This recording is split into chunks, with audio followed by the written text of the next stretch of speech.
Hola gente! I finally saw the Backrooms movie in theaters. Yay! I waited quite long for it, and same as for Wuthering Heights, I had some expectations. Now, was I disappointed? Watch this review to find out.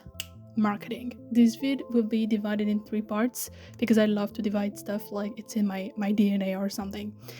Anyways, each part will be dedicated to each aspect of the movie I want to assess. Tiny detail, but still important to remind you all to avoid getting the comment section on fire. This is a subjective review, my opinion, and nothing more. If yours is different, it's okay, and I invite you to express it in the comment section. Enjoy and courtoisie.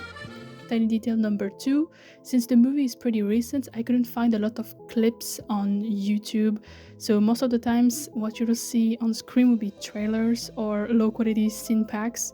For the rest, I try to describe as much as I can. Last thing, spoilers ahead. And like big spoilers, I would literally spoil more than half the movie.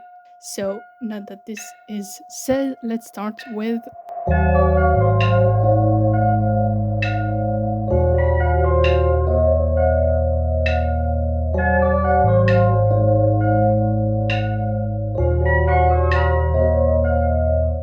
do you see that Leonardo DiCaprio meme? Well, that was me for half the movie, and I apologize to all the people who were with me in the theaters because I was also whispering to my friend for half the movie. Seriously, I feel like Ken Parsons, the 20-year-old who, by the way, made a video that has now 84 million views on Blender, using a blender, free blender, that man understood who the main audience of his film would be. Yes, some people just watched it because it was an A24 film, which is valid, but I think most of the public was just like me, weird people who are curious about niche internet stuff, including Kane Pixel's other works such as The Oldest View or the entire Backrooms series, which I will assess later in the video. This care for the strange little bits of the internet is somehow sweet to see. It felt like Kane knew where he was from and what community had brought him in the position when he is now, a position he clearly earned, and this is great. To be more precise, when I talk about Kane being aware of his audience and dare I say his fans, here are a few shots of the movie that I think illustrate it. First shot of the movie, of course, the very nose of the lamps in the back rooms.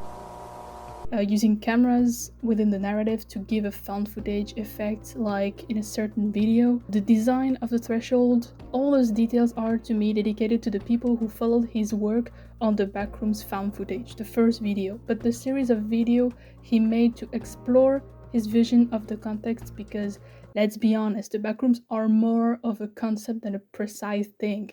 Everyone has their version, and that's just that Kane's is the most popular and the best for me. Also, I'm gonna be a bit picky here, but I can't take creatures like the Smilers or the Partygoers seriously, since they remind me way too much of like Huggy Wuggy. It's like they're creepy, but in a forced way, with a creepy smile and all. Well, this cable thingy or the hounds are more realistic to me. Back to the niche internet stuff, another reference I loved was a scene where they put this song in the background. You're counting on the ships in the sky, caught in the world of life. Everyone knows that you got a theory of motive. Tell me the truth. This song is called Ulterior Motives, composed and recorded by Christopher St. Booth and Philip Adrian Booth in the 80s, and it is famous among niche internet enjoyers such as I, for having been a lost media during several years. God damn it, a lost media, like the name says, is a piece of media, a video or a song, a film, an episode of a show that is remembered by some people, but impossible to be found until, well, it is found. There is a huge community of, dare I say, unemployed persons who spend their days and nights finding those pieces of media, and the song Ulterior Motives was one of them. And the funny story is that the song actually comes from an adult movie, an 18 plus work of cinema, if you will. Must have been awkward when they found it. Must have been funny. Another reference that is pretty quick, but that I was proud to catch was this.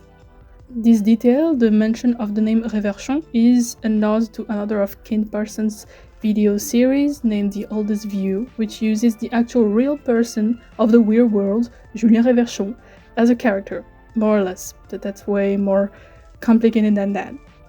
Anyways, now let's dive in.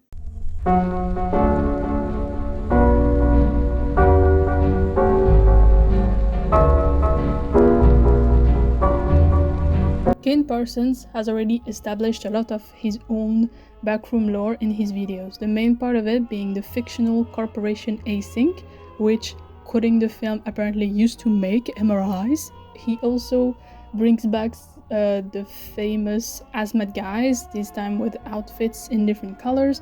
We see the threshold he had already put in the video of the same name, and of course the intro sequence before the main titles, which shows an hazmat guy filming his journey as he's lost in the backrooms before being found by a creature.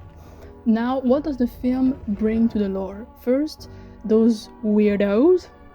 These are called still lives, according to Ken Pixels himself, and as described in the film, they are some kind of entities that are created by the backrooms as remembered from the people who went there. The best example being this one, which is a distorted copy of Mary, created after she has escaped the backrooms. In the film, they make a pretty good comparison, saying that these entities are like describing a dog to someone who has never seen one, and then asking them to draw it. The main shapes and the ideas are there, but never perfect, always odd. This also makes us wonder if the still lives are quote-unquote incorrect copies of real people who have ventured in the backrooms. Who are those people? There's a theory that might be true actually until further confirmation that the redhead still alive. That one is a copy of Barbara, Clark's ex-wife, because as he tries to recreate an argument scene between them, using his therapist Mary as a substitute for Barbara, he cuts off the still life's hair straight from her scalp and puts it on Mary's head. Kane Parsons also extended his version of the backrooms architecture-wise. Of course, we still have the usual yellow wallpaper, the random pieces of furniture, and the strange interconnection between the rooms that don't make sense, but he also added pools and pipes, which are probably a reference to the pool rooms, a popular model of liminal spaces.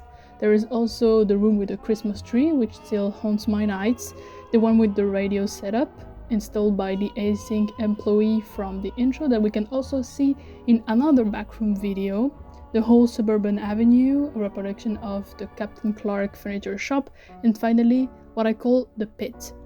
I think these new environments are pretty well made and make sense within Kane's version of the backrooms. They look like something one could have seen during their lives, but it's incorrect, wrong, oddly copied. I like the fact that, at least how I understand it, the backrooms become more and more complex and nonsensical as the characters explore them, and also as the tension increases. During Clark's first exploration, the place looks quite simple, just yellow walls and piles of chairs, but near the end, when Mary escapes after witnessing Clark's gruesome death, let's say it, the backrooms show entire houses, even an entire street, and again, a gigantic hole in the ground, as well as the entire furniture shop.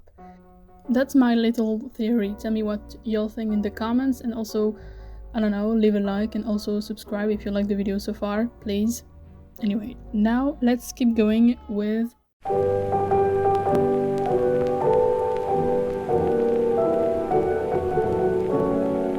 starting with Kane Parsons' directing style. I am no expert in movie analysis, but there is at least one thing I can spot that was already there in his videos: the way he distills the element of horror and especially the big entity reveal. For example, in his first video we barely see it, only for a couple of seconds. All the work is done on the sound design and the fact that, as we learn later on in the series, that these creatures can imitate human voices. And it is the same in the movie. First, at the end of the intro sequence, then when the caveman cardboard cutout is destroyed, and finally when that one psycho from A Night of the Seven Kingdoms is killed. Even when Pirate Clark is introduced, the reveal is stretched and stretched until, well, The tension in the movie is very well managed to me.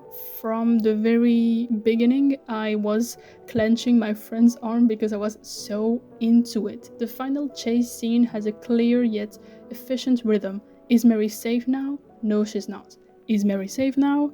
No, she's still not. Even during the first exploration, since we are following Clark's POV, we are in the same state of mind as him, curious but on our guards. Every time the characters come upon a new corridor, a new room, we lean forward in our seats. I already talked about the new backroom designs, but I wanted to mention the set design of the Captain Clark's shop. Even in the real world, it looks like a liminal space. There is not enough furniture to fill the entire shop, so it looks weirdly empty and also weirdly familiar. Also, this set is where one of my favorite shots happens, this one.